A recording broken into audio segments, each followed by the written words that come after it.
Good morning. Good morning. Hello, everyone. Oh my gosh, we have an amazing show for you today. I am Tara Lee Live. We are live on YouTube. I'm here with my awesome co-host, as usual, Drake. Also, another friend of mine, Red River Organics.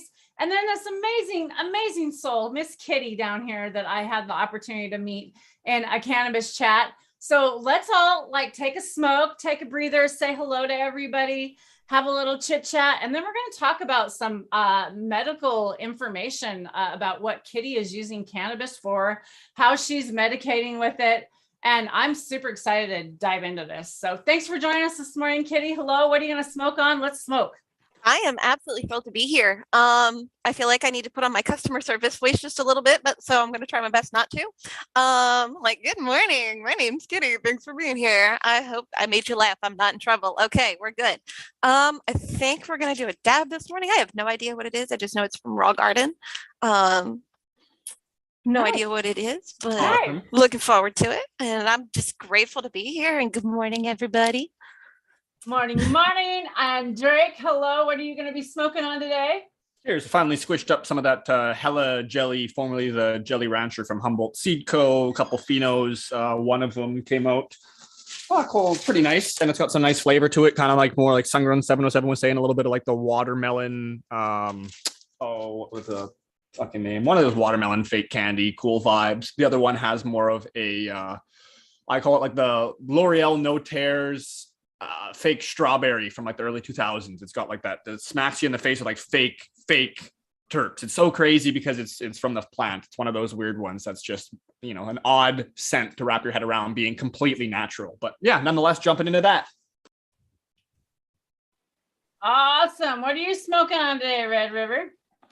I'm still hitting its crescendo that we from our last harvest, man. It's a crescendo hash rosin that I washed and pressed. It's really super tasty. I really like it. It's woohoo! Well, I am going to go in on some amazing Garden of Grease bubble hash rosin. This happens to be Illumatic. I said it right, Jake. There you go, Illumatic. And oh my God, is it amazing. This is some of the most cleanest rosin, hash rosin, bubble hash rosin that I've ever smoked. He literally only puts it'd be like the one under the 190 and the 70 in this. He does not, that's all. Like he squishes that, like no 45 goes in this. It's like, yeah, it's very, very top quality. 70 is beautiful. Like I'm loving it. Nice. Loving it. Dab time. Hello, everybody. How are you? Drake, you want to say hello to chat? Do you have chat popped out? Oh, chat, don't you be selfish. I'm taking a dab. So you just hold your horses over there, chat. Make sure you're on live chat, not top chat, so you're not being filtered out while we're taking a dab, so you can read amongst each other, get into that. And if you're so inclined, please like, share, subscribe, all the fun stuff. We've been noticing a whole ton of the members of the cannabis community have been getting flagged and kind of just shit on, unfortunately, mind my language. So we had another close friend of ours, Two Dog Seeds, who recently had his Instagram and everything removed, and he's been following the guidelines. We do our best to stay within the rights and the terms and policies, but yeah, they have just been slamming the cannabis folks. So let's do our best to share and spread some love and help build this community, because my goodness, social media is doing its best to fucking tear those walls down for us. So let's dab up and spread some goodness. Let's dab John too. Johnny B, man, John Fellows. Yeah, his main account. And it goes back years and years. It's like there's so much history and like memories and meeting people from years and years, and his is in limbo right now. So, if you see John's account, sign up for it, because he's trying to rebuild it right now. It almost makes me want to start another backup account, like have a backup account for my YouTube and a backup account for my Instagram. But when you're only one person and you're running all these social media accounts, that's a lot of handfuls, and keeping up with all the comments and everything. People don't realize what a lot of the stuff is that you've got to do on the back end of this type of social media stuff. So I do appreciate everybody out there that is sharing and caring and doing all these amazing videos for us. That's why we're here to help get the information out. I so appreciate you all for being out there. John Maddox in chat, you're always here. Love you, man. Talk about an amazing medical patient right there. Sharing is caring right there, man.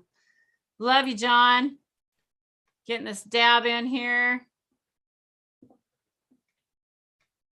All right, come on. Whew, yeah, that dab caught up. But Keeper of the Flames, Agin, Agent, John, Maddox. Oh my goodness, Kitty, Red, Tara, we're all in here. Happy to see T. Barrington. Thank you for coming in. We appreciate it. Spread the love, overgrow, overcare, overshare everywhere worldwide. Missed something, but that's okay. We try to spread the love, John, but you're the one that does it truly the best. So we're gonna let you keep doing it. Came.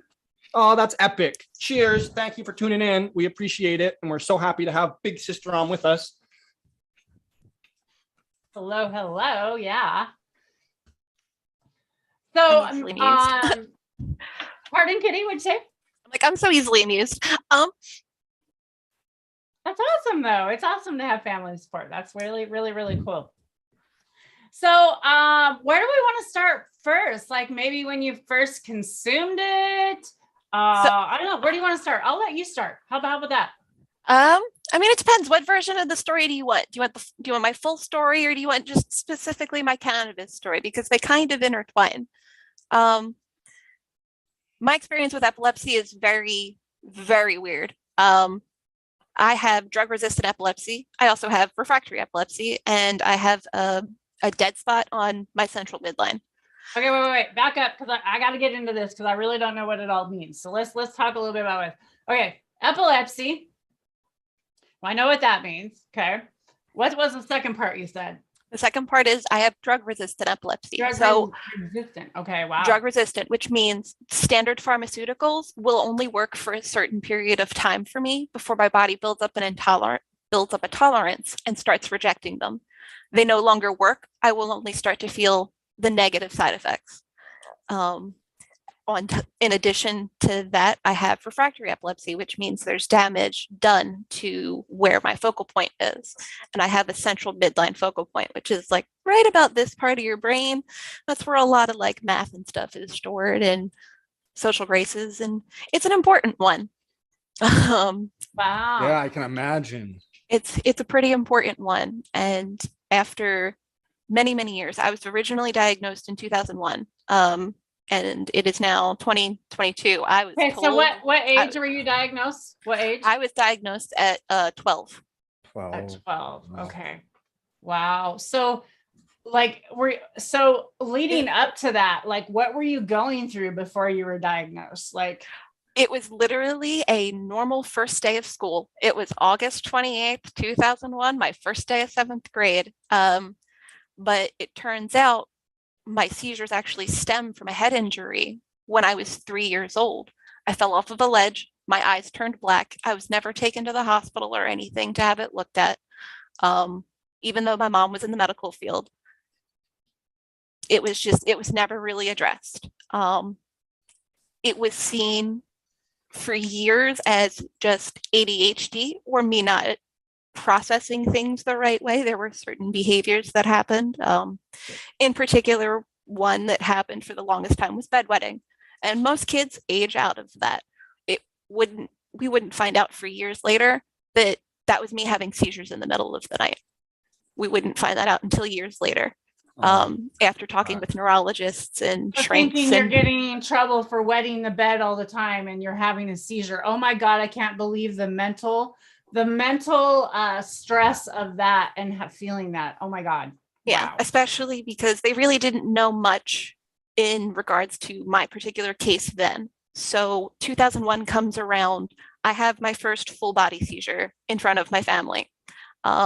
And they were like, all right, let's get her on medications. Let's see what happens. And within the first 2 years, we were through so many medications. I was missing more school and more time than I can remember. I barely remember those years. There are huge chunks of time missing. And it got to the point where even the pediatric surgeons and the pediatric specialists were like, look, we have this experimental thing. It's called a VNS, and VNS is a vagus nerve stimulator. It's basically a pacemaker for your brain. They'll implant it right here into the vagus nerve, battery pack. My original one was placed underneath of the armpit. They now usually place it right here in the chest.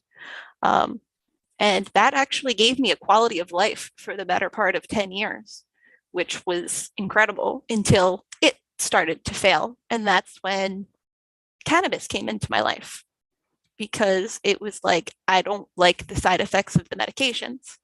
the medications would do horrible, horrible things to my brain and to my body. And in retrospect, if pharmaceuticals work for you, I highly encourage it. Do not just jump off of your meds. Always, always talk to a doctor about it. Always, always. Yeah, good advice.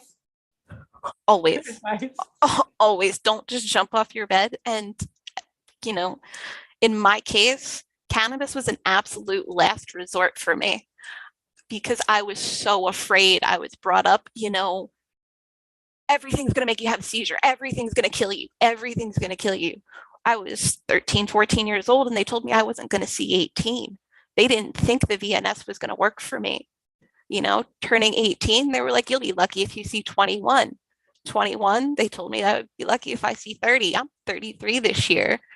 And even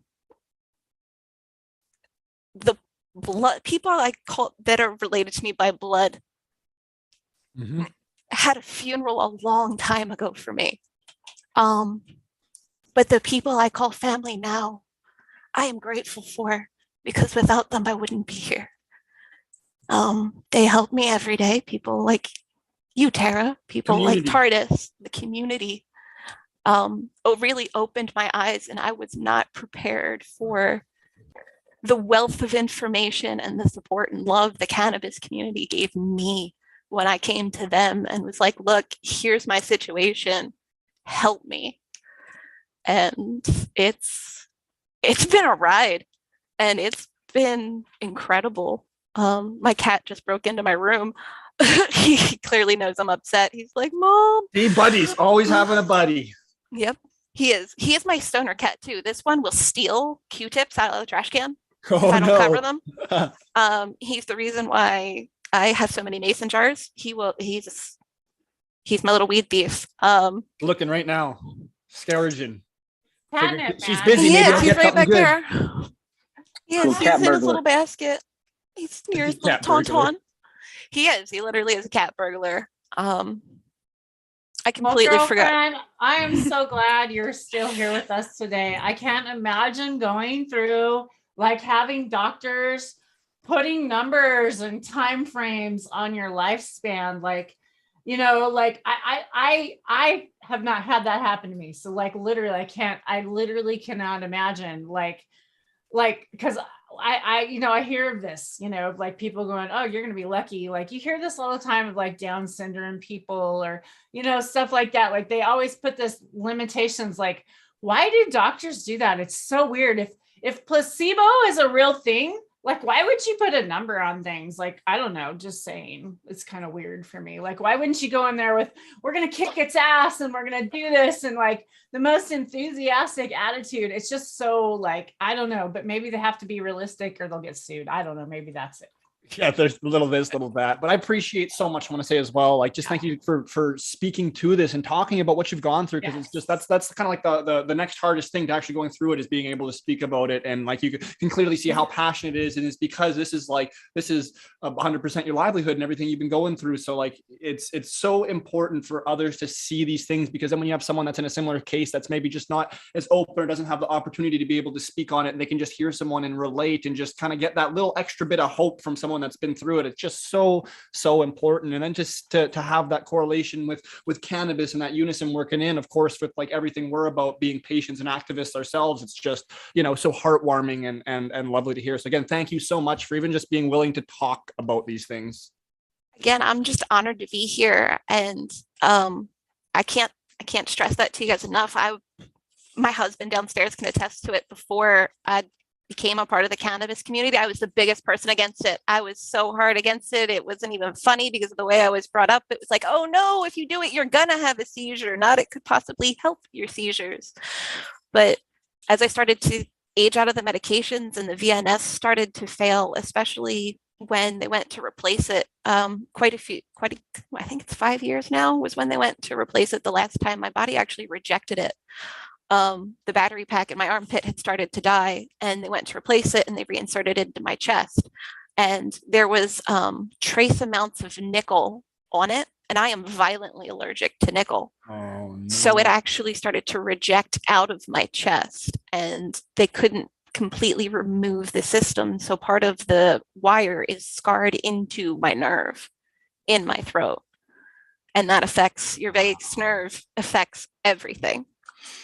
But luckily, the neurologist I had at the time was so willing to work with me and work with cannabis. And she was like, look, if this is what's going to work, you just need to keep me informed. And unfortunately, she's no longer my neurologist. She moved to Ohio and she's helping kids somewhere else. Like, shout out to Danielle Becker, wherever you are.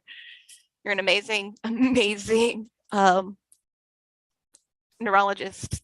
And her specialty is epilepsy. And the last thing she wanted to do was have me have surgery. So she took my case to conference actually 2 years in a row. And some of the greatest neurologists in the country were like, yeah, we don't know what to do here unless you want us to go in, basically cut this piece out and see what happens. There's about a 70-30 chance you're going to wake up with your personality, but there's a... How daunting is that to, to hear and to be looking at? Like, what a decision. And then they were like, well, we can also give you the brain version of the VNS, where they implant a battery pack into your brain. But in order to do that, they have to have an exact focal point. But because of where my focal point is, they can't implant it without it being too dangerous. I could lose 70% of my function. So it's been an interesting ride. So it all stemmed from they found out that it stemmed from a fall, that you have epilepsy, that it's drug resistant. What was there was another one. You called it something else. Refractory epilepsy. Refractory. What was that? That's where it sits. So it's actually the part of brain, there's actually dead brain tissue. Every time I'm having a seizure, part of my brain is dying. That's what it does? I believe so, yes. My husband is August Taylor in the chat box. He can absolutely clear anything up for me. Him and my father-in-law are being amazing, and they're hanging out downstairs playing video games and listening to this and supporting from afar, but they're my team. My Much whole love. family's in here. Support is everything. Yes, it is. Honestly, if it wasn't for my husband, there was an episode that occurred in 2015. I probably wouldn't be sitting here with you guys today. There was also an incident where I was in a medically induced coma for 10 days. Like, seizures are scary, and no two people's cases are the same. I'm lucky that cannabis works for me, but that was an experiment in itself, a fun one nonetheless. But coma for 10 days. Wow. Okay. What do you remember? Is there, how long ago was that? Were you young? What was that? That was somewhere between 2013 and 2014. How old were you at that point? I was in my early 20s. Early 20s. Oh my gosh. Wow. And 10 days you were in a coma. 10 days. And do you remember anything? What led up to it? Just all of a sudden? I only know of it. I only know the stories of it. I have no recollection of it. Wow. And that's hard because you lose a lot of your memories, and it's difficult to hear through other people's perspective and not understand what it's like through your own. And do you remember coming out of it, or were you so heavily medicated and stuff? I was so heavily medicated. I kind of remember stumbling back into my former husband, stumbling me back into our apartment vaguely, but there's not a whole lot of memory there, to be perfectly honest. If I had a better relationship with him, I don't wish him anything ill, I would have him on here to clear that up, but yeah, well, that's understandable. We move on. It's respectful. It's respectful distance. Of course. Yeah, absolutely.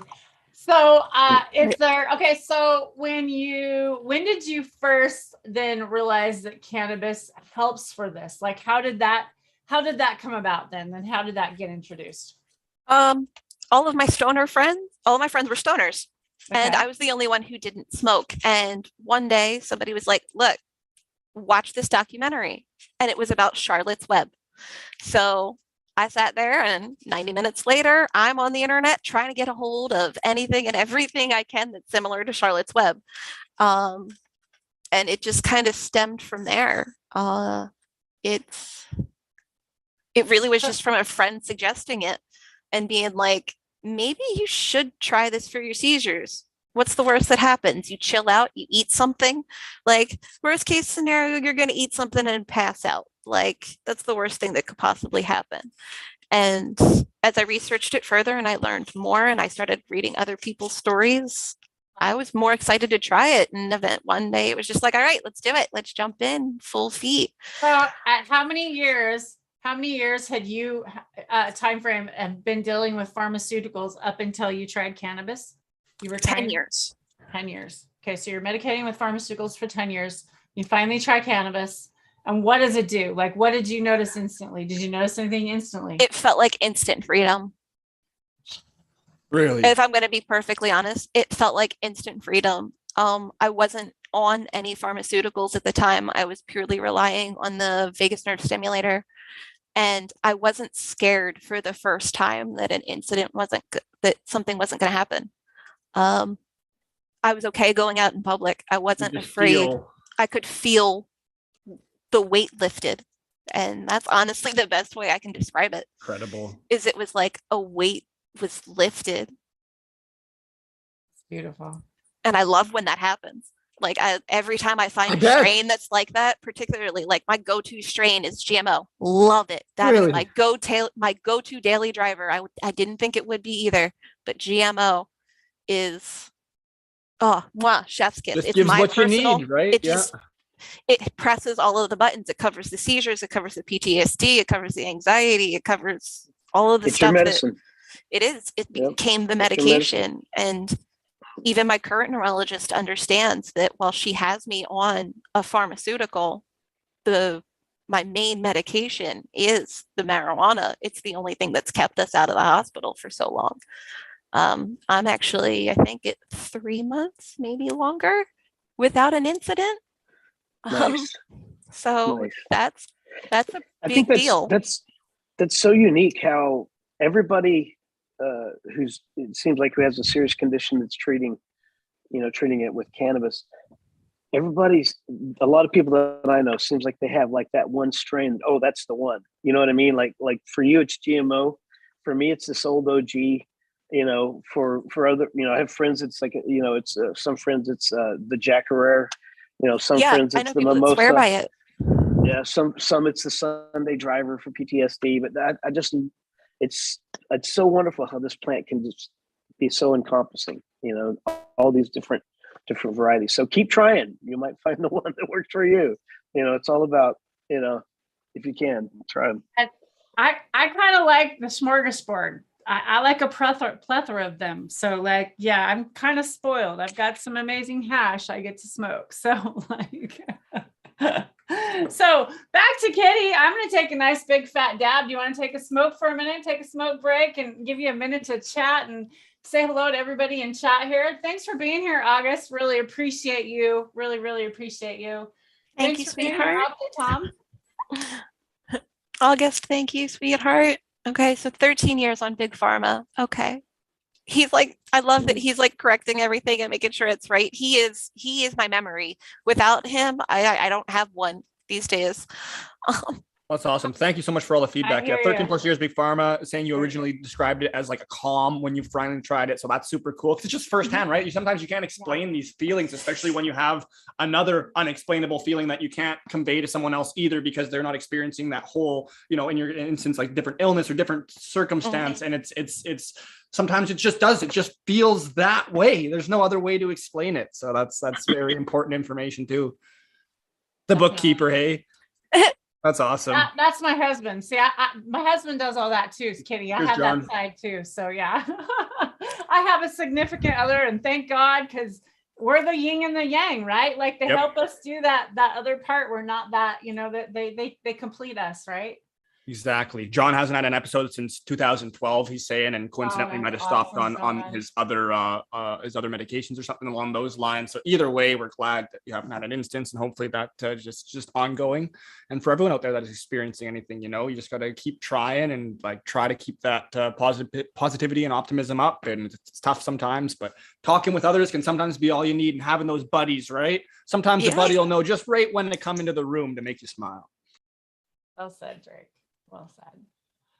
Okay, well, Kitty, where are we at on your journey? Like, where do you feel like you want to explain the next step? I'm gonna let you kind of lead the way, because I know you took a lot of notes and you prepared for this. I did. I didn't want to let you down. And I don't want to like misguide you, because this is your story, and I really want to be here for your story and really hear it and focus on what you want to tell people. So please continue. If you want to smoke, take your time, however you feel. Go ahead.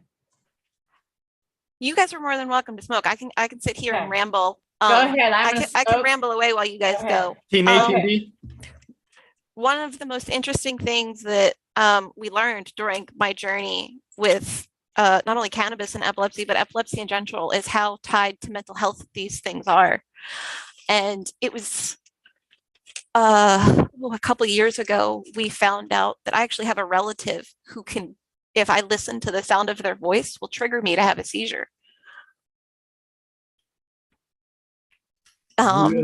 Really. And it comes from, and now after, working with a therapist, it turns out it's because it's a trauma response to that person and the amount of damage that they did to me as a child. And like, that was weird, because we were never really able to find my focal point. But we called this person while they had me hooked up to an EEG, and within 30 minutes, I had the seizure they had been looking for days. They could not get me to seize, no matter how hard they tried. They gave me all kinds of stimulators, all the coffee in the world, all the Red Bull. One phone call with this person, and it triggered it. Wow. And I mean, it put me into therapy, which is good. Because, it's like unlocking all of those memories. But every time we unlock one, it's like, oh God, are we going to have a seizure today? Nope. We're going to smoke a little heavier this day, or we're going to pop an edible before we go to bed. It's important to, people are toxic like that to you. It's important to definitely don't be worried about removing them from your situation. I've had to do it, and no matter who it is, I just want to, put that out there if someone's going through that, because, definitely don't worry about family, not whatever. Naming this person is my final kindness to this person. It is my final kindness. Yep. Amen. So cheers to getting rid of toxic people, and improving mental health, because mental health does go hand in hand with epilepsy, and cannabis can really help with people's mental health, especially those with PTSD and, all kinds of everything from ADHD to PTSD to schizophrenia and bipolar. Sorry, I'm starting to ramble. I'm going to smoke my weed now. No. Cannabis, girlfriend. I'll load up. Too. Saved us all. Jump back into some more of that hella jelly, because it keeps me invigorated, kind of keeps me on my toes, on the edge. And what's that taste like, man? This one's a little bit more, and I'm stealing it from Sungrown 707, because he probably put it into my mind talking about it so much. But it's got like this more like watermelon kind of, I can't remember exactly the specific type of candy, but like kind of like fake watermelon vibe, maybe like the watermelon Starburst kind of thing or something along those lines. A little bit more floral behind it, so like kind of like floral perfumey, so not super like floral, like hay uncured kind of vibes like you get off certain cultivars, even when they're dried properly, but more of like that perfumey kind of interesting. It's got a little more, I don't want to say zest, because the zest implies some sort of like citrus or something along those lines, which is not, but it's got like a little bit more of like a pop, kind of like, oh hello, it's not as dull as some of those forest and floral smells can be. But that watermelon sweetness kind of comes through right up front, and then it leaves a little bit behind on the mouth. So that's a neat one. But I enjoy the effects. A little aftertaste. Yeah, great for the daytime. Sounds delicious, man. And that's why it's that also is like a head nod towards how we're all so different, even though we're all so similar as far as how humans are made up, right? And we just never know how the brain is going to react. And like, I got a very, very close friend of mine that's got a condition that involves epilepsy, in which they don't have many answers for it. It's just been a nightmare, and it kind of showed up just like that. And now it's just this the focal point of life, right? I was working around this condition, and even talking about this, I'm gonna do my best. He's a very busy individual, but I'm gonna do my best to make him come watch the show with me. And thanks to yourself, Kitty, hopefully maybe he'll want to come on and maybe share some of his experiences as well. And just, we can kind of have that trickling effect and keep expanding, and just, everyone kind of relates and reacts with different people in their own way. So it's nice to get out the same sentiment, which is just good health overall and working through these problems, but in different ways. So, we can relate with some people, because I don't know, it's just great to get all those different perceptions out there.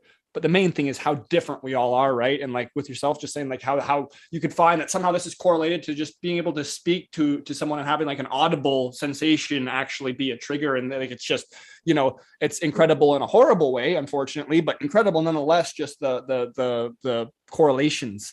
But again, thank you. And I'm excited to kind of hear more. We've dipped into how you've started using cannabis and found it just to be like a wave of relief, essentially, upon when you first started using it. But maybe and that GMO is the bee's knees, so we're always excited to hear that. There's a lot of GMO lovers around here, and even if you don't, usually the effects still aren't too shabby nonetheless. But how else? Like, what's next? As Tara said, we want to kind of keep in stride with your pace, but from the first kind of couple times you've utilized cannabis and found a positive experience from it, how did that unfold? Did you kind of just dive in head first, as you were saying?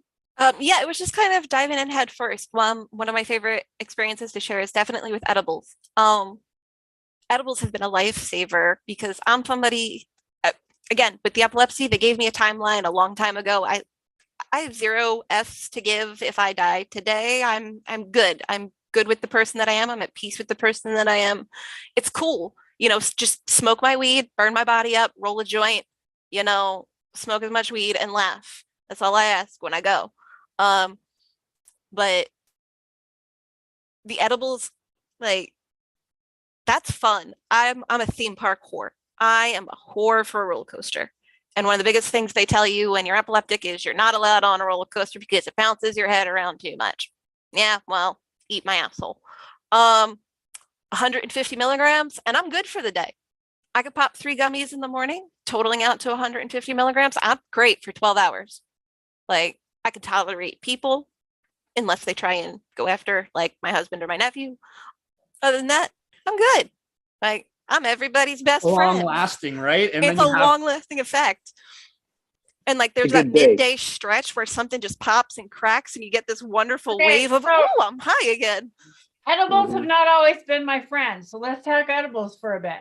The edible thing. So like, how did you first start consuming it? And then how do you make them, or how do you count on them? Because like, edibles can be like so different, like from this Yeah, edibles to can that, be different to for like, everybody. Yeah, and people make them differently. Like everybody, some people just use their trim. Some people throw good bud in there. Some people use their hash. Some people so. Do you make your edibles? Let's talk about that. Go ahead. I do not make my edibles. My edibles are brought in. They are made with, I believe, RSO, as a matter of fact. And they're full spectrum. They're 50 milligrams each. They're available in California through Raw Garden. If you're familiar with them at all, I believe that's who makes them. Or at that's least really cool that you're able to get. scientist. That's really cool that you're able to get RSO and it's stable. Okay, that's what I want to talk about. So many people talk about, well, this is a medicine and we need to have this available for the people. Well, it's only a medicine if it's available consistently. Yes. It's not a medicine if we can't have it consistently. How do you have a medicine that you can have it one day and you can't have it the next? Because right now, every dispensary out there right now cannot supply me consistently with the consistent amount or product that I want right now in our town. So how are they supplying us medically? This is not happening. And I want to talk about this. So this is super important, the RSO thing. So let's talk about that. Go ahead. That's where the full spec comes in. And sorry, Kitty, not step on you there, but that's where the full spectrum comes into play too, because with a lot of these more kind of heady products, even though they are what, generally we really want, because they're the higher echelons, and sometimes there's just too many batches going through, and there's just not enough of the quantity of it because the quality is so high to be able to work with it.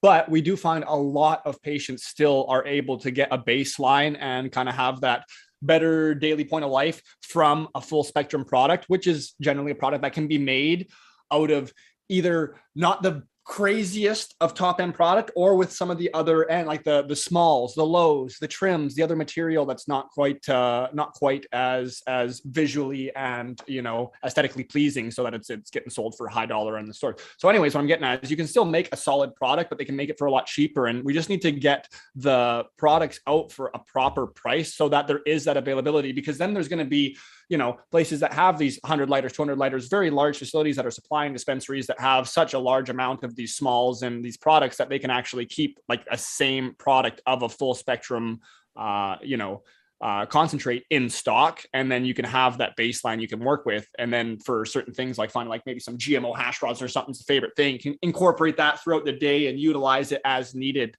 But how do you find that? That's something that we talk about all the time. And as patients and everything, we're well too aware that most of us don't have the thing we want the most. We can find that if you ask someone, if you could have anything you wanted right now, what do you have? It's usually not something that they've got. It's usually something that they had years ago, or there is just some great effect. So yourself, do you find that you're able to get repeatable results, or are you kind of in that spider's web trying to do the best you can? I still feel like I'm kind of in that spider web where I'm trying to do the best I can. When it comes down to like which cannabinoids I like to focus on and like what my like terpene trinity is, I call it my holy trinity. I've narrowed down, especially if I'm going specifically through a dispensary, what I'm looking for, what's going to work best for my conditions and the things that I need. And like, I literally have it right here on a note in front of me so that I remembered it. Like my holy trinity, I don't even know if I'm saying this right, is the linalool, the limonene, and mygreen or myceriine. I don't even know if I'm saying that right. Please correct me. Myrcene, but very good. Very good. I didn't do too bad. I love the linalool. Linalool. Oh, I love the way it smells.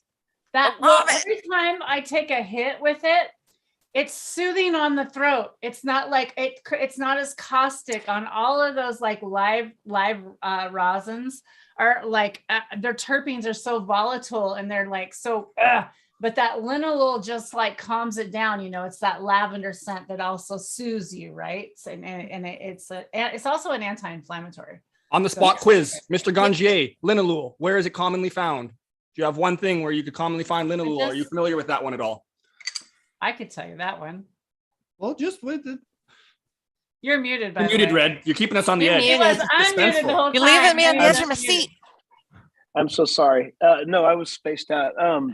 Did you say lavender? I couldn't hear you. Oh, there we go. No, we didn't. But you just blew the answer on yourself. I asked you if there was one thing you could tell us that linalool is commonly found in, and you just popped the top. Lavender is something that it is in. So that's one of those things where anyone that's familiar with maybe some of the essential oils of a lavender essential oil, lots of people find it very calming. Placebo or not, that's something that is brought up by a lot of people. So it doesn't surprise me necessarily that maybe that's something, Kitty, yourself, that works very specifically in unison with what you found. And then the myrcene, that's a pretty sedative, heavy one found in mangoes. So I'm curious though. So like, okay, we're talking terpenes here. So that's when you smoke them. So edibles, you're not linalool, you're not nosing edibles, right? A linalool in your edible, right? So like, I don't want to get off that subject because I don't want to confuse the audience because we were just talking edibles. Yep. And then we all of a sudden talk terpenes and we're not consuming the linalool. We're not tasting the linalool in our still edible. Eat it. Yeah, no, you're still eating it. We're still eating it, still consuming it.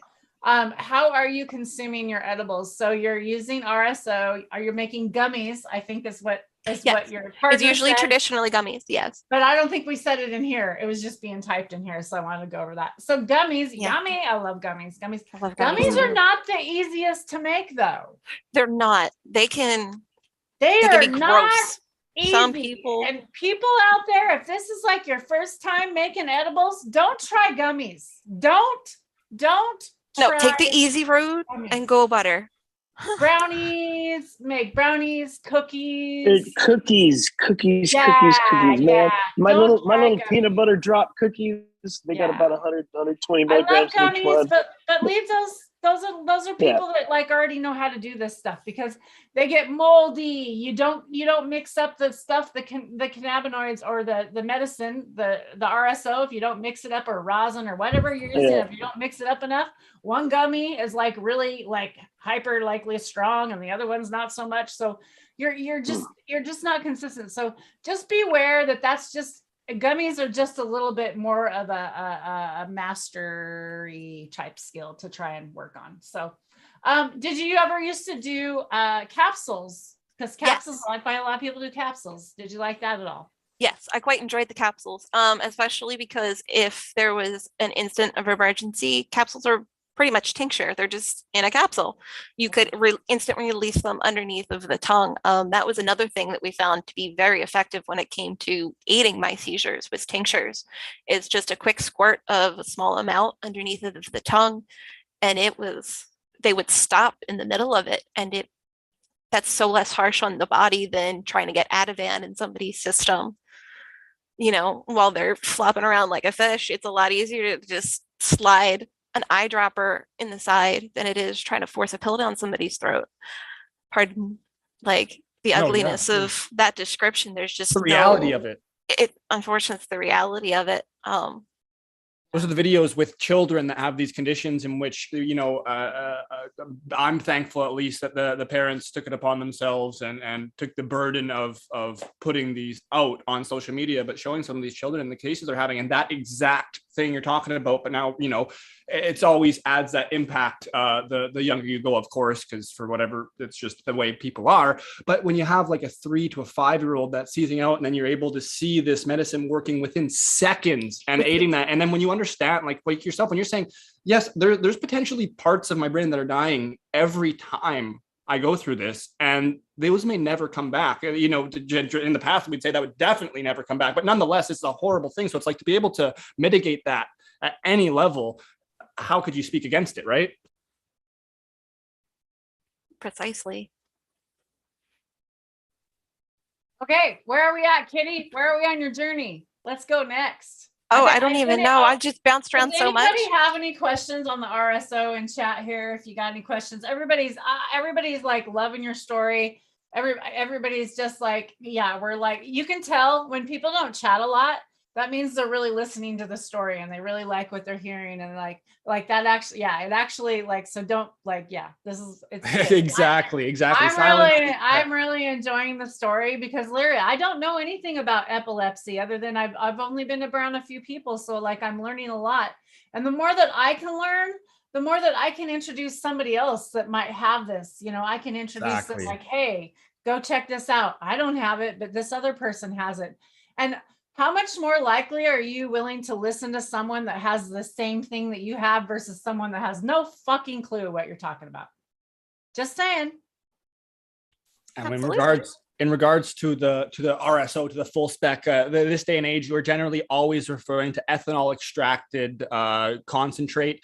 It can be, you know, other methods, but there's going to be a C of A, a certificate of analysis. It's going to be done by a lab, and you're going to have no residuals, so that this product is actually a very safe, beyond safe product for people to consume. Because as we know, there's been many a folk, let's throw Rick Simpson himself into the gun, who was making this product in very undesirable ways, aka the products they were using to extract the cannabinoids in a raw way were not very good products, but even himself was able to use this product right on his face and cure an incurable cancer. And that was how this all stemmed off of. But now we have this you know, properly extracted full spectrum oil that's tested. We know a decent snapshot of what's going on, but specifically we know there's not those bad residuals in there, so it's a lot safer to ingest. So that's always the disclaimer we give. The RSO sometimes give the connotation of using maybe a isopropanol or a naphtha fuel for extraction back in the day, and now we've moved it on to this what you call FICO, full spectrum, fully extracted cannabis oil. But either way, it's all getting at the same thing. RSO, FICO, yeah, thanks for explaining that, Drake, because of that. And then I hear also some people are using different types of oils. I was at a farm this weekend, and he just fills it up with fresh bud and then fills it with oil on top of that. And that's one way he extracts his fresh cannabinoids from stuff. So I think there's several different ways of doing this. I think you just kind of got to experiment. The sad thing is people don't have enough product to experiment with. That's a big problem. And it costs a lot. We need to get the cost down for medical patients. It needs 100%. Needs to get affordable for medical patients. Go ahead. Speak on that, Kitty. Go ahead. How much does it cost you, Kitty? Let's talk about that. In a traditional dispensary, my average medication would probably, for a month's supply of medication, would easily, if I went to a dispensary, probably would be about $2,000. Black market, it's $700. Like, that's a huge difference. That's somebody's rent. That's bills. And if you wanted pharmaceuticals, that would be paid for. Yeah. But because you chose a non-traditional route, something that's natural. Well, and this is almost even like to the next level. It's like, because you've really got sad. this disease or this disease resistant, this pharmaceutical resistant, this the resistance to medication. In the specific instance, it's kind of like you were forced to do so, or just have nothing, right? Like, or just be at like a lower point of daily life than the same or better than you would almost be with just the. And I'm already at a loss for what the term is, but just for the what's the electronic? What's the name of? The VNS? There we go. Yes. I was at a loss for that, but just at the bay of that. But yes, it's something that really needs to start reflecting to the patients very quickly. And the ability to grow your own medicine too. I mean, just because that's $700 a month is still a lot of money. That's a lot of money. But the thing is what if people, some of these people are babies or children, can't grow their own. Right. Some of these people aren't healthy and they can't grow their own. So we need to get these medical prices affordable for everyone, because our medical system is not paying for this stuff. And we're choosing to do a better thing for our system. We're choosing to take a better route, and it should support us. Our medical healthcare system should support our choice, the choice of our bodies and how we want to treat them. It supports all those others that want to put bad shit into their bodies. Why shouldn't it support me? It's very frustrating. I feel your pain, Kitty. And thank God the black market, and I call it the free market. Okay. I'm just saying it's the free market. It's the medical market. If it wasn't for the medical market, we would seriously be in trouble right now. We really would be. I 100% agree with that statement. We would absolutely. I don't think it'd be legal. I don't think it'd be legal today if it wasn't for medical patients.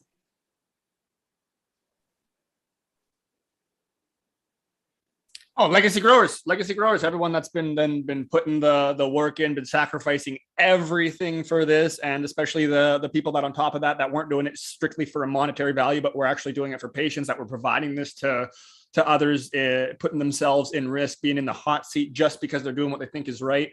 That's what got us here. And it's people that were specifically still busting ass all day, doing the standard, whatever day jobs. Those people knew it was right because they saw the medicine work. Well, exactly. They saw it with their eyes. That's why they kept it going. Yeah, can't deny that. That's why. I actually have a story on that. My family was very much against my use of medical marijuana for the longest time, until they saw what it was doing. In particular, you guys will hear me speak about my grandfather very often. My grandfather was very much against it for the longest time, until he saw that it actually helped.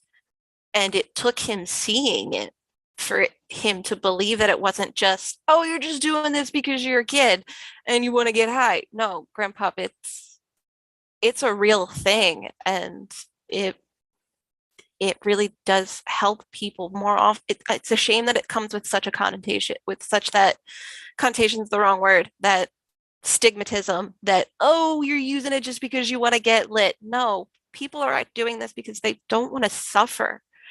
They don't want to be in pain. You're not, for people that give cannabis to their children to help with conditions like mine, I support you 100% because you're giving your child a quality of life that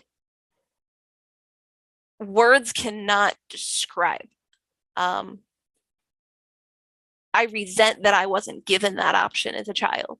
So I live it out through my adulthood now. And I'm like, screw it. I can do whatever the heck I want. You know, I don't need to wear the helmet anymore. Like, more often than not, once you're given a diagnosis of epilepsy, you're put in a bubble. Cannabis can free that. You don't have to live in the bubble anymore. Or at least I don't have to live in the bubble anymore. I can go to a nightclub with my husband. I can go to a theme park all day. I can sit here and have this conversation with you.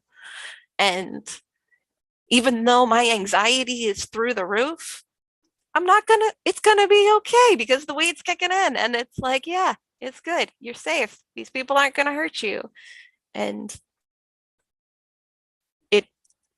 I don't even know where I was going with that. Okay, that definitely means it hit. That means it's working, and that's what it's about. But it's that thing that you talk about, the safety though. The safety thing is a real big thing. Like, okay, so Seizure safety 101. I don't want to point out, like, you know, there's a big difference, we all know, between men and women. Okay. And just women alone walking down the street when you're walking by a group of men, that just causes anxiety alone, whether you have anxiety alone or not, because you just don't ever, you could always be attacked. You're always that lesser person. And when you're always that underdog, or you're always that person that maybe could be attacked, you don't always feel safe in a lot of situations because you are that smaller person. And maybe guys don't quite understand this as much. And maybe they do. I think a lot of guys are becoming a lot more understanding of this. And I really do appreciate that. So I'm not hating on the guys. I'm just saying, like, in general, it's something that women have felt in a lot of situations. So that's just an added thing on top of it, being a woman and being in environments that are scary to you. You know, you don't feel like you could ever really physically take care of yourself if you don't have someone there for you. So it was always like something I always felt like I had to have someone there. I always had to rely on someone bigger, or I had to have some friend with me. So I was always really afraid to go out by myself, you know? So like cannabis is like really helping me do that, because you guys see me travel all over now, and like, it's really helping me. But of course I'm going and see all my cannabis friends. I'll have my husband make you a brisket. Oh, there you go. She'll be around. She'll make her rounds. She'll take you up on that. Yeah, you can feed me anytime. I love food. I'll make you pierogi. He'll make you brisket. It'll be good. I'm there. Let's go. Cheese. So brisket sandwich yesterday. So I'm interested if you found any specific cannabis that's actually worked like inversely for yourself. Have you found anything that has potentiated some of your symptoms, or has not helped at all and been like, oh, okay, I need to stay away from that? Is there anything specifically that you just don't like? There are certain sativas that'll set me off way too much. I'm not entirely sure what it is. There's just some of them that are just a little more than I can handle. So I tend to lean more towards the hybrid and indica side of things. But again, I look for certain, I have my little list of convulsant cannabinoids here. I look for like CBDA, CBDV, CBD in general, and THCV. Those are the ones that work best for my particular symptoms when it comes to epilepsy, in particular. And that just, ADD'd so hard there. That's crucial. That's so good to know, and to have those, like, just to have like some parameters for yourself too. And at least now with the different availability of products and the maneuverability of them, you can kind of go through, and some will have their terpene reports. The different basic cannabinoids is very common now, so you can at least kind of have a rough idea of, okay, is this going to hopefully work? And then you can kind of use the different ones that you've picked through, and like you said, kind of get a more concise idea of really what you're looking for. And that's so important, and something that everyone should really take note of is the notes that you've taken, because it's so crucial. Ooh, I'm sorry, I just spoke over you. I'm so sorry. Oh, you're 100% good. This is your show. I highly suggest having a patient journal, especially if you're new to cannabis, even if you're not new to cannabis, just to track what everything feels like. This one is made by a friend of mine, but like, you put your therapy in there, the symptoms, the name, it's all spelt there out on the pages. You can put your notes, everything is on there, and it helps. All of my strains are in there from a couple of years ago, and it just helped me figure out and navigate my way through it. And like, I don't have the patience to sit there and draw my all own stuff out. So having somebody pre-lay it out for me so that I could just fill in the blanks made it that much easier to keep track of. And it's helped me keeping the notes. It's helped my spouse. So when my spouse needs to go to the dispensary, he knows what he's looking for me or whatnot.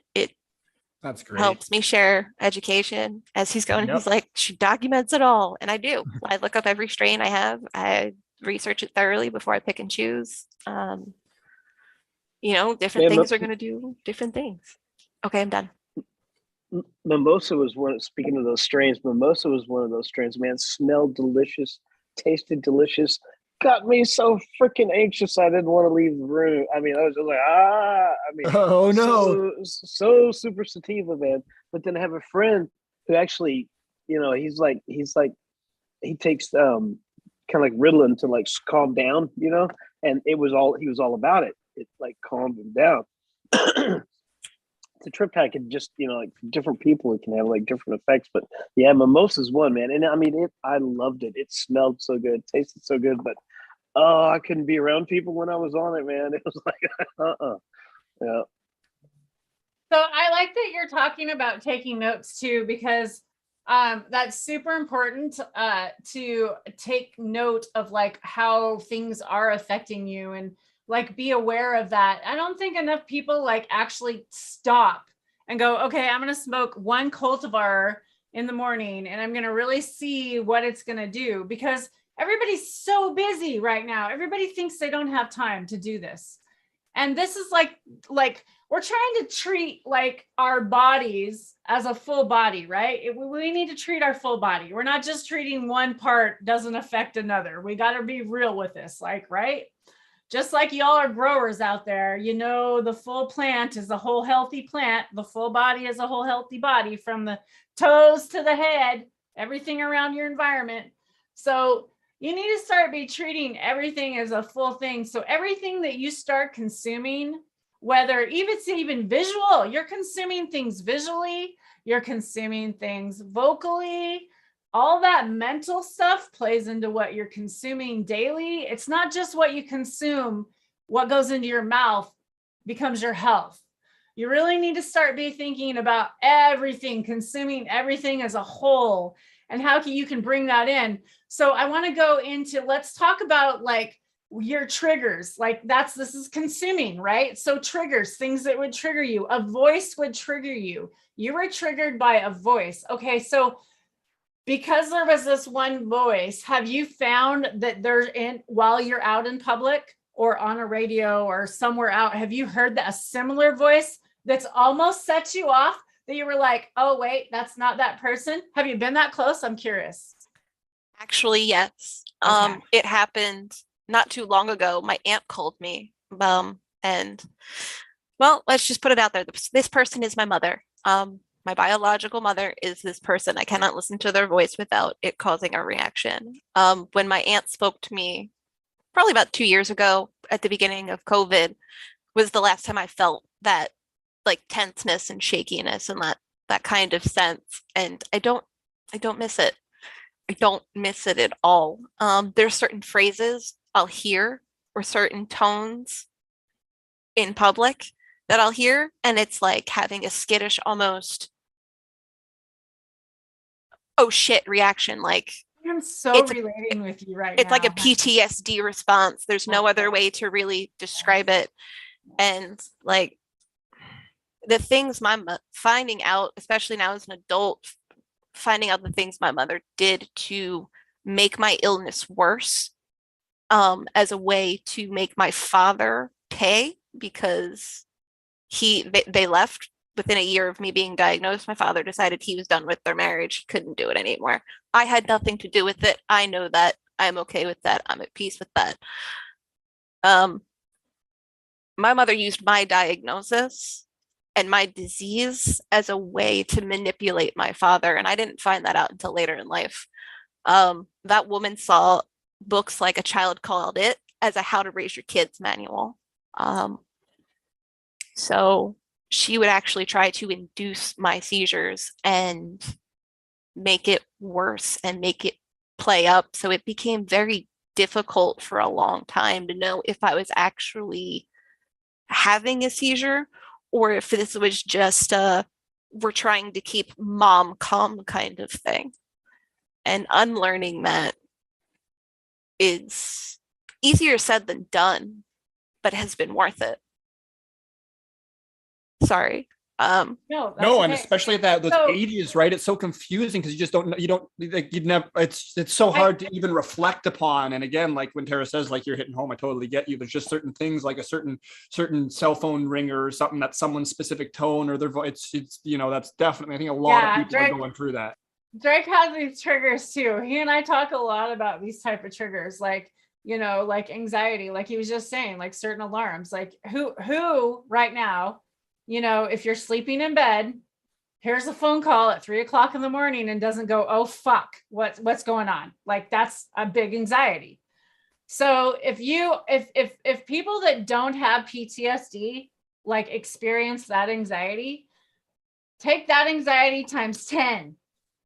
And then like, that's what some people feel all the time when they're talking anxiety. I think there's another big misnomer on anxiety. Everybody's got anxiety today. Okay. Everybody has anxiety. Of course I'd have anxiety. Wearing a mask fucking gives me anxiety. So like, I could see why like everybody has anxiety, but the problem is we're not talking about the anxiety on what levels. I think we need to be talking anxiety. Like I have anxiety on a level 1. And I don't have to take any medication from it. It just scares me and my heart palpitates a little bit. I have anxiety on a level 5 and I literally can't go out my door times, or I literally can't go do something, or I literally can't physically, mentally cannot. It interrupts something stupid in my little personal life, even in my house, that I can't do. It interrupts things that you should not be interrupted in doing. And I don't think people realize the level that this can really go into. And it goes into suicide. It goes into suicide. It goes into other things. So it's a big deal. This anxiety is a big deal. And talking about consuming, that's why I talk about what you're consuming, is how often do you all turn on just some quiet music that you like to listen to? How often do you consume some quiet listening time and realize that you need to bring your levels down and you need to just chill that anxiety out? How many of you are doing yoga? Like I talk about doing yoga. I keep not doing yoga. I think that's an amazing thing. I've done it a few times. I want to do it more. I think that's amazing. But music to me has been a big one. And that's something that I'm doing a lot more. I'm learning and consuming a lot more relaxing music. I come out here, I smoke. This is my Zen place.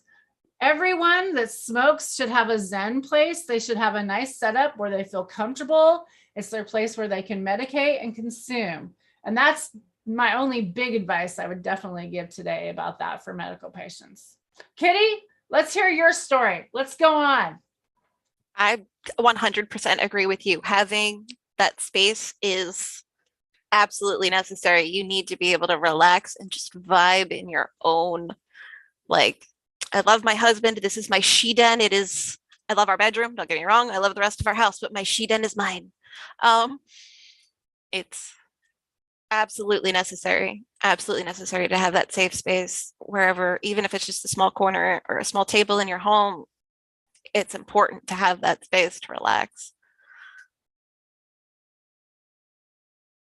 Most definitely. Okay, so the triggering thing. What are some, like, maybe we should talk about other things that maybe people might not realize that could be triggers that they might be having and they might not be recognizing? Or do you think it's important to talk, like, you're the one that has this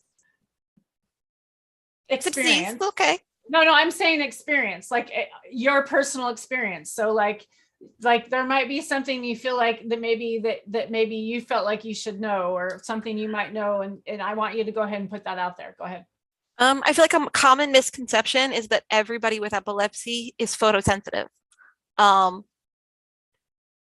Everybody thinks lights are going to be the death of me. Nope. Flash them in my day all night long. Like, let's go to a nightclub. You want to go to a rave? Let's do it. I'm your girl. Like, let's go party. That is one of the biggest misconceptions. Seriously, I was one of those. You just misnumbered me. There you go. And it's okay. It's a common misconception. It happens a lot, and people are always like, oh my God, are you going to be okay if we go to a movie? And it's like, yeah, I can go sit for 2.5 hours at a movie theater, or I can go to a nightclub and we can have a good time. Like, we can go to a concert. It'll be fine. My triggers personally are like a lack of sleep and stress. So I'm somebody with PTSD and high functioning anxiety, and, it's hard to keep the stress levels balanced, and it's definitely an interesting balance. But making sure I have a steady sleep schedule has been crucial, because I never really took care of my sleep. I was I'll sleep when I can kind of person, but if I don't get that bit of sleep, it's a bad day. It's a bad day for everybody. And the body doesn't bounce back like it once did. So like that seizure, no, it's no longer, oh, you'll be fine in a couple hours. No, it's you'll be fine in like 2, 3, maybe a week, days. Like, yeah, people don't catch up on sleep like that, right? You don't just get to go, oh, I missed a few hours and I'll catch up, right? No, not anymore. Once upon a lifetime, sure, I absolutely was able to. 10 years ago, sure. Not so much. Not so much anymore. But having one of the things I really messed up on in retrospect is I didn't make sure that I had a stable support system. I wasn't talking to anybody about it. I didn't talk to a therapist about it as a kid. I didn't really start talking to a therapist about it until the last few years. And this is the first time I'm speaking about it publicly.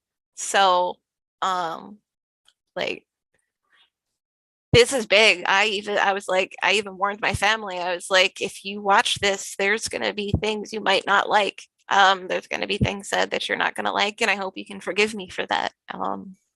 But luckily they're sitting in the text box right now, are people that love and adore me, and my little sister's in there, and my husband's in there, and I think one of my big brothers, and my whole adopted family. These people took me in like their own, is sitting in here showing me the love and support that I didn't get, that I needed. And it's nice to be able to heal those old wounds, because as they heal, it makes mental health and epilepsy go hand in hand. Like, they really do. If I'm having a bad day mentally, the seizure threshold goes to crap.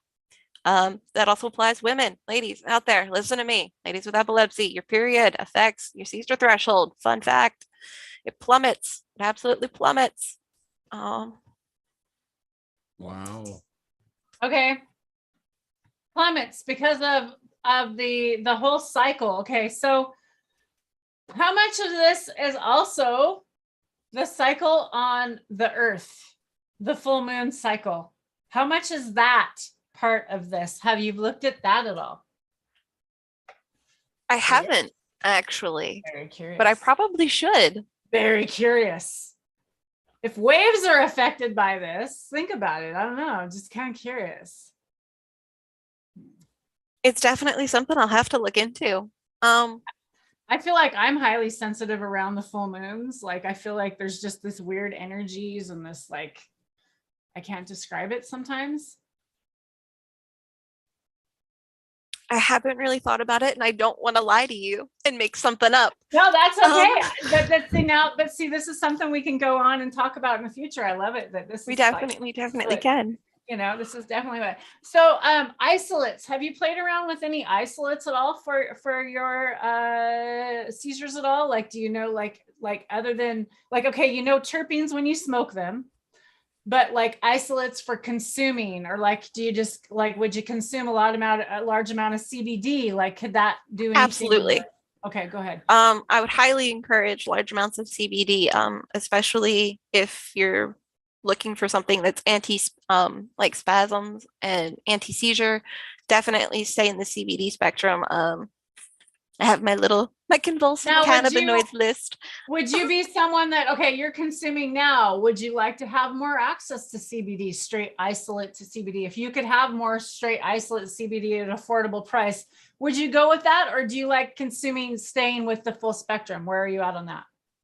If there was more access to straight CBD isolate, that would be fantastic. It's just, unfortunately, in the area that I'm in right now, it's not as readily available. Definitely. Well, I got friends that are trying to get this CBD accessible, girlfriend. I got a friend, Eric, and he has Pharmex, and he's on social media, Instagram. And I have jars of CBD isolate. I just bought kilos of it. You can buy it by the kilo. You can go on his website. He has it, Fat Dog CBD. I don't know why he named his website Fat Dog CBD, but that's what it is. fatdogcbd.com. And you can go on there and you can get CBD isolate. It is tested and everything. It's made in a lab, totally above board. There you go. So anybody can get it. And that's what I like about my friend Eric.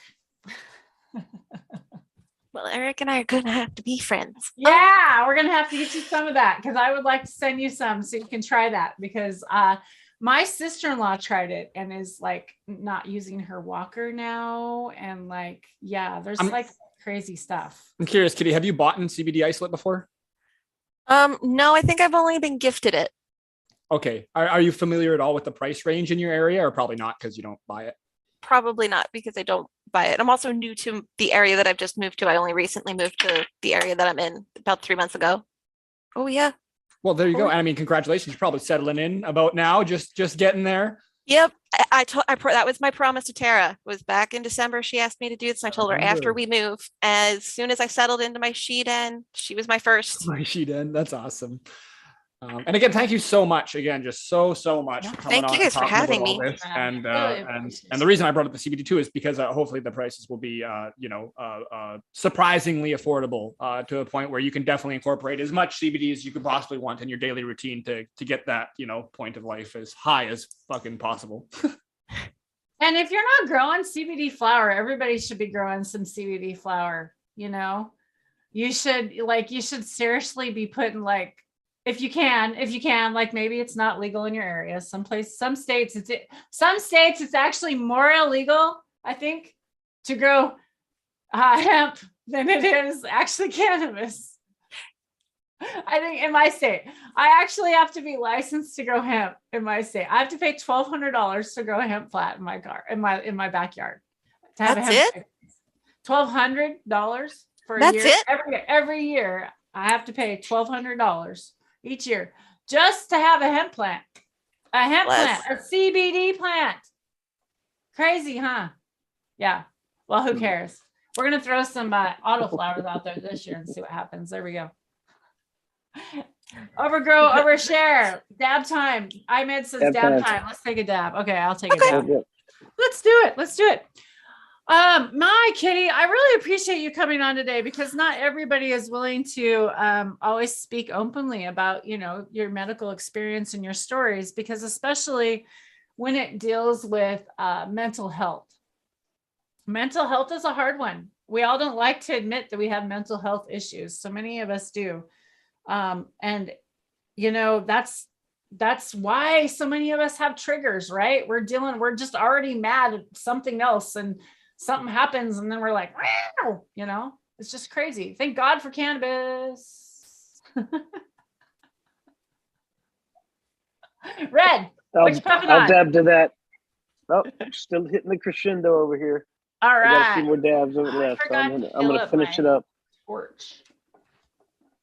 Got to fill up my torch. Hola, Switching phenos, but still hella jelly. Hello, jelly. I Different think. pheno, nice. What do I want to go in? I don't know what I want to go in. Yeah, I'm you're really fucking liking spoiled the over there. Smorgasbord. The blueberry watermelon is still like, I'm really liking that. And the Illumatic are my probably two favorites of everything that I got.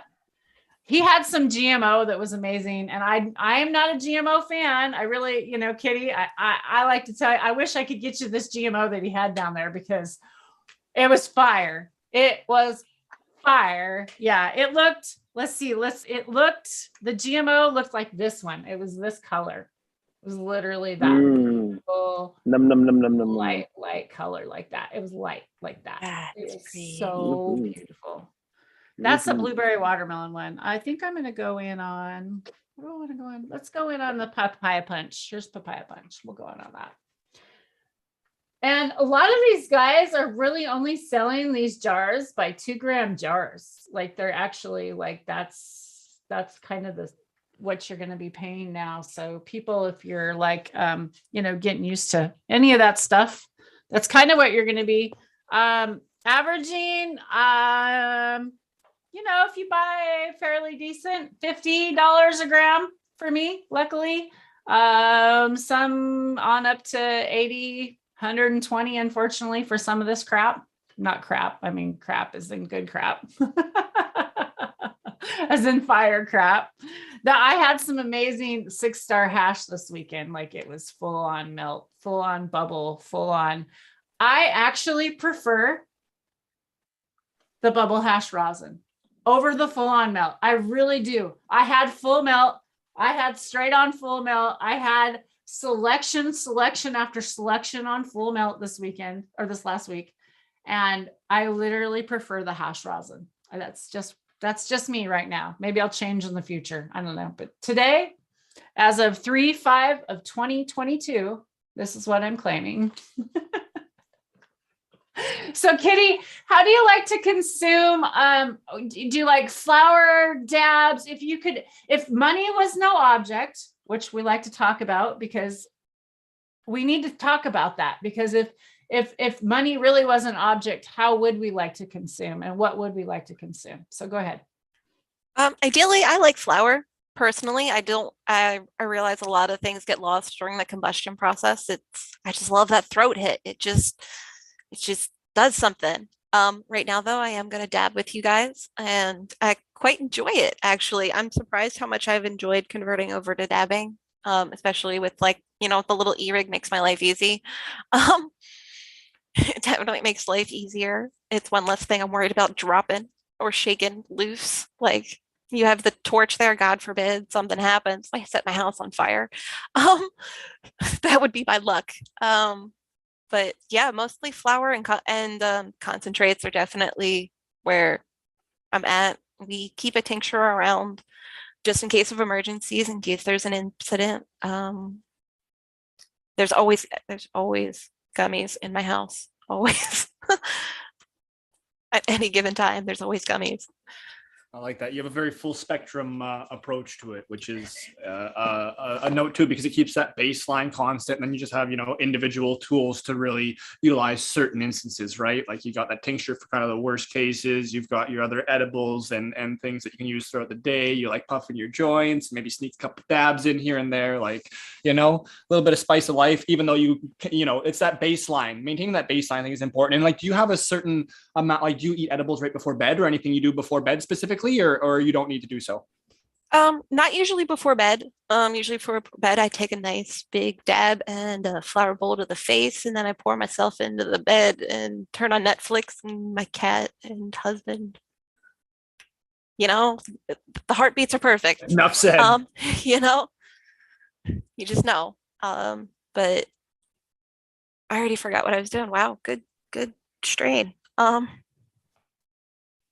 That is the magic. No. Just the overall baseline is something I always like to kind of talk to, because it's something that I've been trying to incorporate more and more, because I just haven't. It's something I don't necessarily do either. I don't always have that edible or a larger amount before bed. But then when I wake up, I'm usually hankering pretty quickly to get to get some form of ingestion on the go with my cup of coffee or cup Yeah, of I cocoa. love a bowl and a hot cup of coffee in the morning. Like a nice bowl and a cup of coffee. It just hits right. It's just a great way to start the day. It Yes, goes so good together. It just Right? goes so good together. Yeah, it's like, yeah. Coffee and kush. No. Okay. Is there any other points that you had specifically that you maybe jotted down, or anything that you would like to bring up in a little bit more of a random, fire anything type thing? Is there any of those? Otherwise, I'm sure we got plenty of questions for you, but just I want to make sure that we hit everything that you had kind of wanted to address on, or at least talk about, if it's pertinent enough. No pressure. Yeah, no, you kind of covered everything at this point. Oh, that's awesome. It's where do you guys want to go? Well, I'm pretty much an open book. So, yes, I do. I do want to talk. There's a question I had and I left me. Drake, go ahead. I know you had a question and I have a question, and maybe it'll come back to me. Go ahead. Do you have one? I don't know if I. Sorry. Go ahead. Yeah, jump. Oh, there. Oh my gosh, my husband pointed out something. August Taylor pointed out his favorite trigger that we found out. So this was an embarrassing story. It's a story time. We went to the neurologist and I took my husband with me, and we're going through a routine appointment, and he chirps up, "Hey doc, is it normal for her to have a seizure after we have adult time, after we have sex?" And the neurologist, she's a sweetheart. She looks at me and she goes, "Yeah, that's how she's not faking it." Because it's a common sign to have a seizure after an orgasm. Okay, so here we go. You're an open book. Let's talk suppositories. Have you tried them? No. Okay, there we go. I don't like stuff up my butt. That's a one-way street. What about the other one? I never thought about trying it that way. I'm curious. I think a lot of the times too, it's for like specific application as well, or lots of times for people that have a lot lower of a threshold but have a very serious condition. So you're trying to get a large amount of cannabinoids into your body, because when you go those routes, depending on depth with the different passages, you can get a lot more inside of your system and still get it available, but not have it instantly right to your brain in a sense, and have those looming effects. So it's a lot faster of a way to get kind of like a whole body relief from the medicine without having the overwhelming effects that these different cannabinoids and only to the first knuckle. Yeah, that's what don't the kids call that, don't the kids say just boof it? Yeah. Boofing. Boof it? That's what boofing it is? It's thrown around a lot. Some around here, boof can just be, that your beasters, the boof. You don't want that, or we like to have fun around here. Well, hey, real talk with real people, real conversations. We do it all right here. This has been great. I'm not chasing you off, but at the same page, we'd definitely love to have you back again and do some follow-ups. And who knows what this will stir. Like I said, I'm going to be bothering that friend of mine and see if I can get him on here. And, maybe we can do a behind the scenes and give you guys an introduction and see how that chemistry is, and maybe have a little bit more of like a group chat, because how cool would that be to have a couple people that really actually understand, and not just people that are interested in trying our best to be in those shoes in which you'll never be able to stand in. So it would be really neat to kind of make that come together if it works out, right? It's all just if it's meant to be, it'll be, and otherwise we'll make something work. But yeah, we can't say thanks enough times. It's so beneficial to have people in these places to come and speak to what they're going through. So I know we're getting broken recordy with it, but it's great. So I'm taking one more dab. I'm loading up again. You're loading up again? Okay. Does anybody have any questions for Kitty out there? All of our chat, you guys have been amazing out there hanging in. Ahmed, Donzi, D, Sammy, Sis in the house. We got John hanging out there. John Matt, got two Johns in the house. We got Flood in the house. We got, who else we got out there? Who's still hanging out here? Say hello if y'all want to shout out. I love you all hanging out. It's really awesome that you guys come and support Drake and I every Saturday. We really appreciate you all. I have so many pictures and videos that I took at this hash class that I went to this last week. Drake's going to be starting to make hash. Gosh, we've got a lot coming up in the future. Hopefully we'll be having some hash people on and be talking about that. Maybe I'd update with the mushroom guys. We got the camp out coming on 420. We got the 420 event that we're going to be at. I might be back down in Eugene coming up. Gosh, we've got so many things. I can't think of it. What else I need to throw out right now. Kitty, what do you have going on in the near future? What do you see in the future going on? What do you want to, maybe how do we find you? Another update. Maybe we'll have somebody else on, whatever. Go ahead. Oh, the easiest way to find me, my handle is the same on every platform. It's Kitty Convulses. Yes, that is a play on the epilepsy thing. It's one of my ways of dealing with it is having a dark sense of humor about it. So, if you ever catch me having a seizure in the bathtub, throw a little wash in, but please don't use bleach. It's bad for my skin. No bleach. Oh, and I'm allergic to Downy. So like if you're going to throw in fabric softener. I kind of like Downy. Shit. I think I just broke Drake over there. He's like, oh my God, she actually made that joke. Oh my God. I mean, I'm great at raves. Just throw some glow sticks in my hands and let me go. Yeah, let's go. Okay. I'm allowed to make these jokes. You gotta have a sense of humor about it. You really do. There's not really much. If you can't laugh, no one else can, right? Like you got to just laugh. It's easier to deal with. Yeah. All I can ask is support your local epilepsy chapters, your local Planned Parenthoods, and your local LGBTQIA plus 2S communities. That's all I got. That's kind of my whole shtick. Thanks for being here today. And I'm thinking we should have maybe the couple, you two next. That'd be really cool. I'm gonna put it out there. If I mean, he's still in the box. Just throwing that out there, but hey, that'd be kind of cool. Maybe a couple's perspective on cannabis and how it helps in the relationships. That's another one a lot of people don't talk about.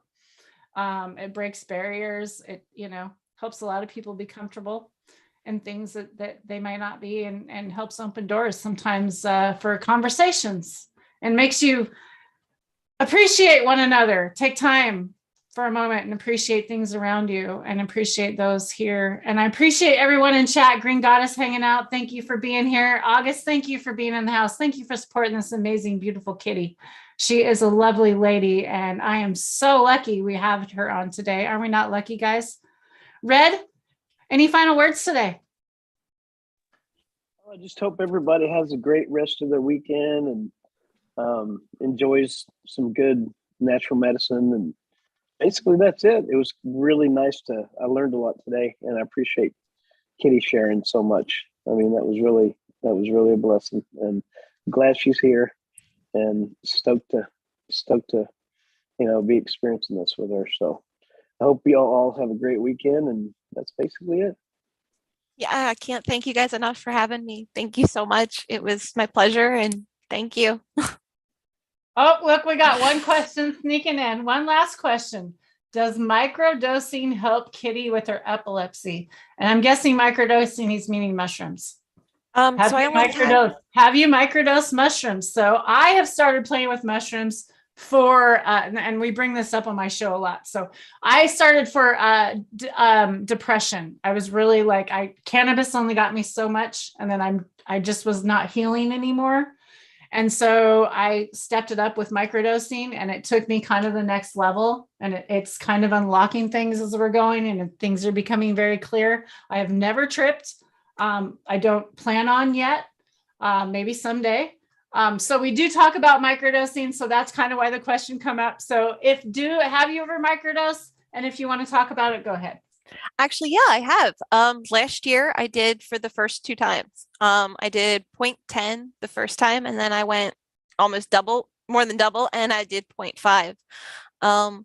My first experience with it was just like the kind of nice, warm and fuzzy feeling. And then my second experience with it, I lost feeling in my legs, and just hung out in the dog bed and everything was soft and fuzzy. And I think my husband gave me a video game and left me and just kept an eye on me. Again, for me, that was a lucky experience. I was kind of nervous about there possibly being an epileptic event, but neither time something happened. So hopefully I can continue that journey with microdosing. It was very unlocking, and it helped, as you said, it helped unlock certain things, and I've been able to heal from those since. Okay, so when microdosing, there are microdosing as in like there's like 0.01 where you don't feel at all. And then there's like some people talk about microdosing as when you're starting just to feel a little bit of the flutter. And then there's some people that think that a microdose is like, 1 gram or more, so when you talk about your microdosing, where were you feeling it? Obviously you were feeling it, right? So it's more than probably a 0.1. Do you know around what you were taking? I actually weighed it out. That's okay. The only reason why I know. Okay, there you go. Is that it was actually 0.1 and then 0.5. I was just scared because I had never done it before. So it was an interesting experience. At 0.1, you felt like you felt it at 0.1? At 0.1, I felt like I had the warm and fuzzies. Like it was like being drunk without the alcohol. If that makes any possible sense. I know what you're talking about. It was like having a light buzz. So then when you had the 0.4, what do you? I went to 0.5 after that, and that was in the same day. No, not in the same day. The next time you do it. The next time I would do it. Okay. And that was a couple months later. I did them. I spaced them out. And so did you notice the difference on the second one? Like where, like, yes. do you feel like, okay, so where, do you feel like you noticed like how did you feel it? Do you feel like there was a difference the next day? I noticed like an afterglow the first time I took it. They call it an afterglow is what I hear. Did you hear I didn't really notice it the first time. I noticed it the second time when I more than doubled the dose. It wasn't a bad feeling that I woke up with. It was just everything was okay. Yeah. Mm-hmm. Yeah. I felt really enlightened and easy. Yeah. I know what you're saying. Cool. Very cool. Awesome. Thanks for sharing that. Also, have you ever tried medicinal mushrooms, not psychedelic mushrooms like lion's mane and cordyceps? Have you added any of those into your diet? Because I did find that when I was doing those, it was kind of helping with other things, and I need to get back onto those because Dragonfly introduced me to theirs. They have canna caps that are mushrooms and then CBD. In their caps. And then they also introduced me because of their hot cocoa that has a blend of mushrooms in it. And so I started taking that, and I really kind of noticed a little bit more of a clarity. And it's not that I notice it when I'm drinking it. It's actually, I notice it when I don't take it. Like, I'm like, I'm kind of missing it. Like, Red, you've been drinking the cocoa and the coffee. Are you? Do you notice it? Definitely. Every time I drink coffee now, I put that cocoa in there. The Dragonfly cocoa. Sure. Yeah, it's amazing. It's good stuff. Awesome. That's awesome. Cool. Well, I was just curious about that. All right. Well, I don't see that there's any more questions. We've had an amazing show with you today. Thanks everybody for being here. Go ahead and hang out here. We're not leaving our little group here. But I am going to turn it off the live. I'm going to shut y'all out of it out there. So thanks everybody for hanging out, and we will see you again next Saturday. I don't know if we'll have a guest on yet. Who knows what we'll be doing, but I'm going to drag Drake along with me, whether he wants to or not. No, I was joking. Y'all have a fabulous day.